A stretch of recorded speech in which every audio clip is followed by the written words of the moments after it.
सिमन्या दगड़ियों उत्तराखंड विमर्श में आप सभी को स्वागत है। मैं नौ च मुजीब नथानी और आप सब मुजीब नथानी दगड़ी देखना लग्या छन आपक अपनू उत्तराखंड न्यूज़ 24.com। आज दिन बार 28 जनवरी 2023 छनचरक खबर सारिन छन की मोदी सरकारक हिटलर शाहीक लद्दाखक मन की विरोध करना छन। वे वक्त 6th शेड्यूल तय लागू करनक और पर्यावरणक रक्षा करनक मांग करना छन। ये कुण समाज सेवी एवं पर्यावरणविद सोनम वांगचुकन प्रधानमंत्री नरेंद्र मोदी बिटी ये मामला तय हल करनक धय लगे छे। 26 जनवरी कुण लद्दाखक मनख्युन 6th शेड्यूलक मांग तय ले की पूरू ले लद्दाखक इलाका में अनशन कै छे। सोनम वांगचुकन खारदुंगला पास में अनशन करनक ऐलान कै छे, जैका बाद मोदी सरकारन ऊं तय हाउस अरेस्ट कै दे छ और ये संबंध में कोई भी बयान देने पर पाबंदी लगाने कोशिश करनी छ। सोनम वांगचुक तय मिलने कुंड गए टाइम्स ऑफ इंडिया टीम तय पुलिसन केवल 30 मिनट दे, जय मां सोनम वांगचुकक दगड़ी इंटरव्यू लीण मुश्किल छे। इले टाइम्स ऑफ इंडिया टीम बिना इंटरव्यू के वापस आ गए। सोनम वांगचुक पर दबाव बढ़ाने कुंड पुलिसन ऊंक विद्यालय 3 शिक्षकों तय गिरफ्तार कै दे छ, ताकि सोनम वांगचुक अपनू अनशन तय खत्म कै दें। ऊं 3 शिक्षकों पर अत्याचार कै जानू छ।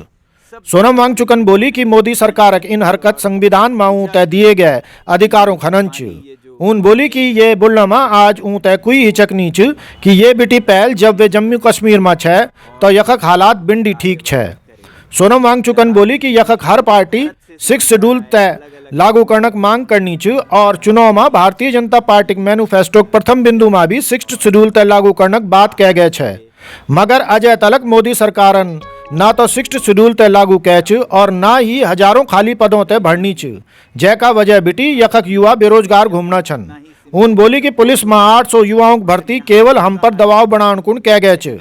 उन मोदी सरकार तय चेतावनी भी दे कि यदि मोदी सरकारक इन्नी हाल रहला तो यखक युवा आतंकवादक शरण ले सकदा छन।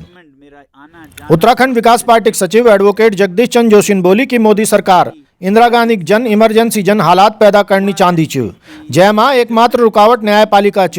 इला मीडिया में न्यायपालिका छवि खराब करने की कोशिश कै जानी छ और छवि खराब कह की न्यायपालिका पर दबाव बनाने की कोशिश कै जानी छ।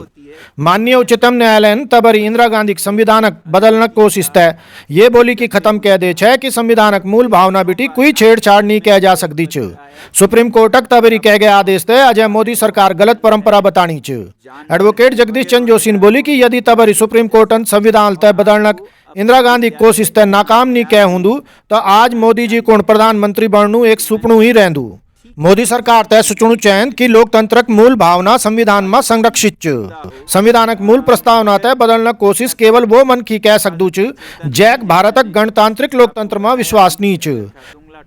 उन बोली कि भारतक गणतांत्रिक लोकतंत्र में ही ये संभव छ कि सभ्य मामलों में सत्ताधारी पार्टी की मनमर्जी नहीं चल सकती छ। संविधानक मूल प्रस्तावना बिटी छेड़छाड़ देश तय तानाशाही को ओर धकेल सकती छ। संविधान लागू होने के बाद भी संविधान में कतना ही संशोधन कै गए छन और अग्ने भी देश काल परिस्थिति तय देखी कि संशोधन कै जाला, मगर संविधानक मूल प्रस्तावना 19 की 19 रैली।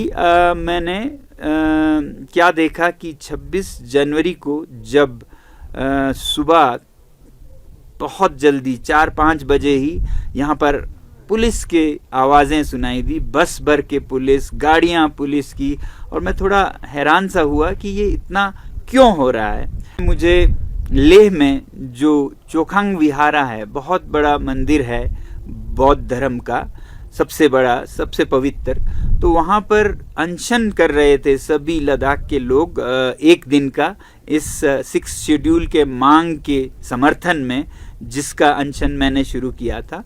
तो वहाँ से आई संदेश कि आप यहाँ आइएगा, लोग आपका उम्मीद कर रहे हैं, आप इतना कर रहे हैं। तो मैंने सोचा मैं जा सकता हूँ। मैं यहाँ से उस मंदिर परिसर में गया और लोगों के साथ पूजा में बैठा 1-2 घंटे, और उसके बाद जब वो ख़त्म हुआ पूजा लगभग 9:30-10 बजे लोग चले गए, और उसके बाद फिर पुलिस के 6-7 कर्मी आके पहले तो मुझसे बहुत विनती करने लगे कि आप ऐसा कैसे आ गए यहाँ पर, वहाँ आपके जो कैंपस में सुरक्षा बल है उनकी तो नौकरी चली जाएगी, हम पे तो बहुत दबाव है, आप चलिए। और फिर धीरे धीरे वो खींचने लगे, धक्के दे के लेने लगे, और यहाँ तक कि उस परिसर का दरवाज़ा बंद था, ताला लगा था, तो वो मुझे दीवार के ऊपर उठाकर कई लोगों ने उठाकर फांद के धकेल के ले गए। देखने की बात ये थी कि 26 जनवरी जिस दिन हमने संविधान अपनाया, उसी दिन इन सारे नियम कानूनों का हनन हो रहा था, चिथड़े चिथड़े हो रहे थे। पुलिस के जवान बहुत ही विवश और मजबूर नजर आ रहे थे, क्योंकि वो ऊपर के दबाव के कारण सही गलत सब उनको करना पड़ रहा था। वो खुद बहुत परेशान थे। तो मेरी तो सहानुभूति है उनसे, मगर जो सिस्टम है उसके कारण पुलिस को मिसयूज किया जा रहा था। अब मेरी हिफाजत, मेरी सुरक्षा ऐसी कैसी कि जिसमें मेरी ही जान जा सकती थी, तो उनके सुरक्षा का कोई परवाह नहीं था। बस उनको ऊपर से बहुत स्ट्रॉन्ग ऑर्डर्स थे कि किसी भी हालत में इनको यहीं लाना है, क्योंकि सुरक्षा उनको उनके सरकार की चाहिए, जिसकी नाकामियां वो छुपाना चाहते हैं। वो नहीं चाहते कि इसको हाईलाइट हो जाए दुनिया में यूटी प्रशासन की नाकामियां। अब मैं आपको मजबूर होकर बताना चाहूँगा, अभी तक नहीं बताया, कि लद्दाख में यूटी की क्या हालत है। 3 साल से जो यूटी प्रशासन है वो बहुत ही नाकाम रही है। हर आदमी आप अगर देखें तो दुखी है। युवा दुखी हैं कि उनको नौकरियां नहीं मिल रही हैं। 12,000 नौकरियों की वादा किया गया था, अभी 800 की कुछ निकले हैं, वो भी पुलिस में, यानी कि लोगों का दमन करने के लिए, क्योंकि इतने अब जुलूस हो रहे हैं, प्रोटेस्ट हो रहे हैं। वहाँ लोगों में डर है कि उनकी ज़मीनें अब उनके हाथ में नहीं हैं। पॉलिसीज़ किसी भी चीज़ पे नहीं बनी है। मतलब 3 साल में कुछ भी यूटी में लगभग नहीं हुआ है।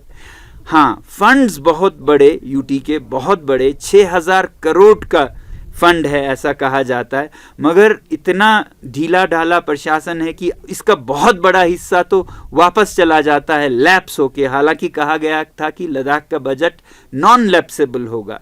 अब ये 6,000 करोड़ एक आदमी के डिसीजन पर है, लेफ्टिनेंट गवर्नर के, वो जहां भी खर्च करें। लोगों का इसमें कोई भागीदारी नहीं, कोई डेमोक्रेसी नहीं। एक हिल काउंसिल यहाँ पर है, लेह में एक, कारगिल में एक, उनको मिलता है कोई 500 करोड़, यानी कि 8-9% जो बजट का है वो जनता के प्रतिनिधि फैसला करते हैं। बाकी 92% पे एक लेफ्टिनेंट गवर्नर अपना मनमानी करते हैं, मैं तो कहूँगा, क्योंकि ये पैसे जब खर्च नहीं हो रहे हैं तो वापस जा रहा है। इससे लोग बहुत परेशान हैं। जब यूटी को 3 साल हुए तो एक सर्वे किया गया था, जिसमें लोगों से पूछा गया, आप यूटी सरकार के 3 साल के काम को 5 में से कितने नंबर देंगे। 95% से ऊपर लोगों ने 1 या 0 दिया। तो ये हालत है लोगों के जुबानी। इसको छुपाने के लिए वो भरसक प्रयत्न कर रहे हैं कि मेरी आवाज़ को रोका जाए। और 6 शेड्यूल जो कि एक जायज़ मांग है, कोई पॉलिटिकल पार्टी नहीं है जो इसके विरुद्ध हो। मैंने आपको कहा था बीजेपी का तो ये पहला चुनावी मैनिफेस्टो का मुद्दा है 6 शेड्यूल संरक्षण। कांग्रेस, आम आदमी पार्टी, नेशनल कॉन्फ्रेंस, सब के सब इसके लिए आवाज़ उठा रहे हैं। तो फिर ये पॉलिटिकल नहीं है, मगर फिर भी कोई 6 शेड्यूल की आवाज़ उठाए तो उसे FIR कर दिया जाता है। 1 साल पहले कुछ पत्रकार जिन्होंने 6 शेड्यूल के ऊपर कुछ अप्रूवल दिए सोशल मीडिया पर, उन पर FIR निकाल दिया। कोई प्रोफेसर्स जिन्होंने अपने प्रोफाइल में 6 शेड्यूल की मांग का जिक्र किया, उन्हें कहीं का कहीं ट्रांसफ़र कर दिया गया।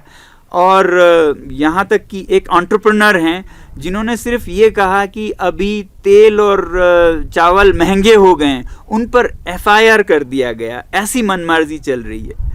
और उससे भी हैरानकुन ये है कि जब उस एंटरप्रेन्योर ने FIR को नकार दिया, उस पर कुछ भी नहीं किया, तो वो FIR हवा में ही ख़त्म हो गया। और आज इस साल उन्हें स्टेट अवार्ड दिया गया।